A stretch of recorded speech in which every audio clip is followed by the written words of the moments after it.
Hello guys, good morning, જય મા મોગલ. કેમ છો બધા? મજામાં?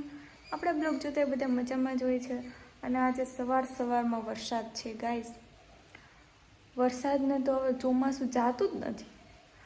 નાઇટના બી એટલો વરસાદ હતો, કાલે બી છાંટા 3 વાગ્યાની કાલની વાત છે. છાંટા આવતા હતા, પછી અંધારો હતો, પછી 5-6 વાગે રહી ગયો તો પછી કંઈ નહોતું. અને નાઇટમાં પછી વરસાદ એવો સવારમાં જોયો ને 5:30-6 વાગ્યે તો બધું પલળી ગયેલ હતું. ને અત્યારે પાછું 9:30 થયા ને એટલે ચાલુ થયો વરસાદ.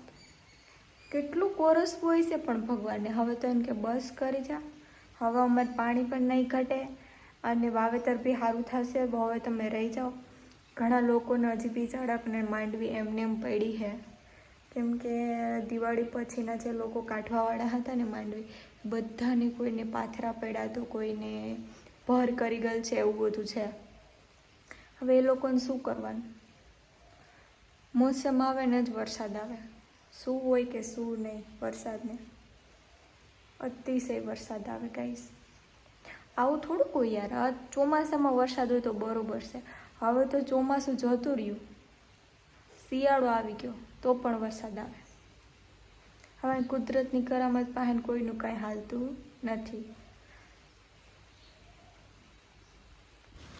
માંડવીનો ઢગલો છે તે ફરિયામાં પડ્યો.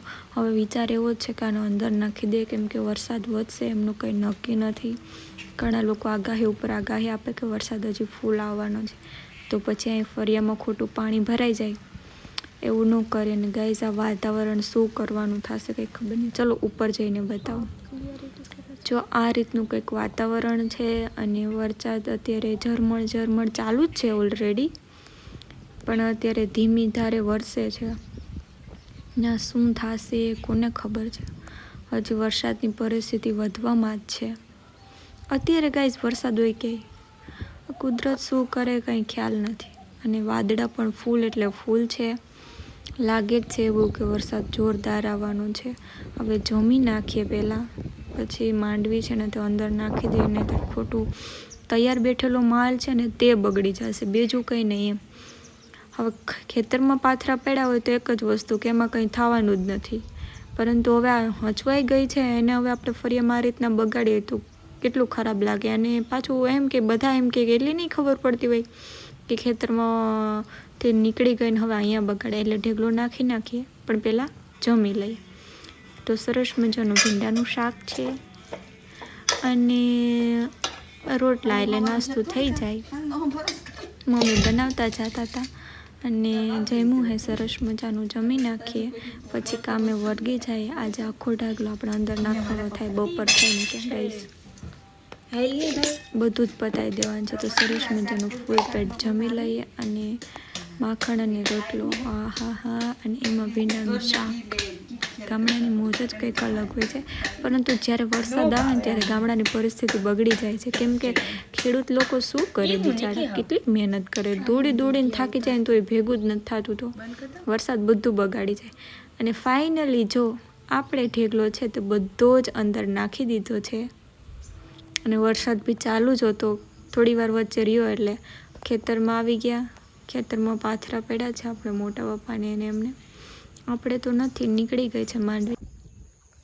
વરસાદને કારણે જો ખેતરમાં પાથરા પડ્યા છે અને આ બાજુ આપણે તુવેરદાર છે. આમ તો સરસ મજાની થઈ ગઈ, કેમ કે એમને પાણીની ખાસ જરૂર જ હતી અને એને પાણી મળી ગયું. પણ આ એક પ્રોબ્લેમવાળું થઈ ગયું કે માંડવી છે તે કાઢી ત્યાંનો વરસાદ આવી ગયો. આમાં જે હતી ને બધી સંચવાઈ ગઈ છે ઓલમોસ્ટ, એટલે આમાં એટલો બધો પ્રોબ્લેમ નથી. પણ હવે શું નસીબમાં હતું એ.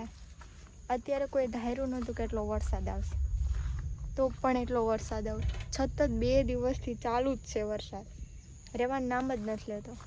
અત્યારે થોડોક ટાઈમથી બંધ છે, 1-2 કલાકથી. આનામાં હલાતું નથી ગાઈસ, એટલો વરસાદ આવે. તુવેરદાર બહુ મસ્ત છે. અને અંદર કદાચ જઈએ ને આપણે, જો હું જાઉં તમને બતાવું, ચલાશે ને તો આને અંદર જાય ને આપણે કદાચ, તો અધવચ્ચે પહોંચ્યા હોય ને તો કોઈને ખબર ન પડે કે આપણે અહીં છે કે નહીં. એટલી મોટી મોટી થઈ ગઈ. એટલે તુવેરદારો મસ્ત છે, સરસ છે. પણ હવે એક આ કામનું બાકી હતું કે ખાતર નાખી અને ત્યારા કરવા હતા, પણ હવે રહી ગયું. આ વરસાદ જશે પછી કરશું. અને હા, જો આપણે કેળમાં ક્યારેય કેળા છે ને પૂરા જ નથી થતા.